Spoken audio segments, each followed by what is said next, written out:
আচ্ছা, এখন তো অনেকেই ধরো এই ইনস্টা, ফেসবুক, ইউটিউব দেখে দেখে শিখছে। তাদের কোনো প্রাতিষ্ঠানিক শিক্ষা হয়তো নেই। হুম। তুমি তাদেরকে কি বলতে চাও? দেখো, এই ইনস্টা ফেসবুক বলো বা যেখান থেকে হোক, এই ইউটিউব থেকে আমি কখনো দেখিনি।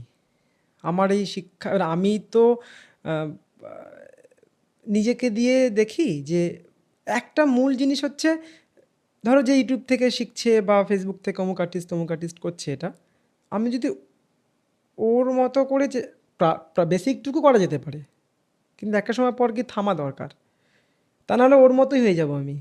হুম। তাহলে আলাদা করে চেনা যাবে না। ধরো আমি যামিনী রয়ের মতনই আঁকি, দেখে দেখে যামিনী রয়ের মতো আঁকছি আঁকছি আঁকছি আঁকছি, পুরো প্রভাবটা পড়ে যাবে আমার মধ্যে। বা ধরো অমুক আর্টিস্ট এবিসি, সে খুব ভালো গান করছে, ওর সুর তাল সব আমি হুবহু করছি, করতে করতে আরে ওর মতন না, এই যে ওর মতো বিষয়টা চলে আসবে।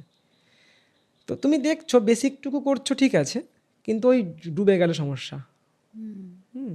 করো, একটা সময় পরে গিয়ে একটু ওর থেকে ভেঙে বেরিয়ে আসার চেষ্টা করতে হবে। কিন্তু যারা একদম দেখি যে পুরো ইউটিউব আর্টিস্ট, ফেসবুক ইউনিভার্সিটির আর্টিস্ট, তাদের ক্ষেত্রে খুব চাপের।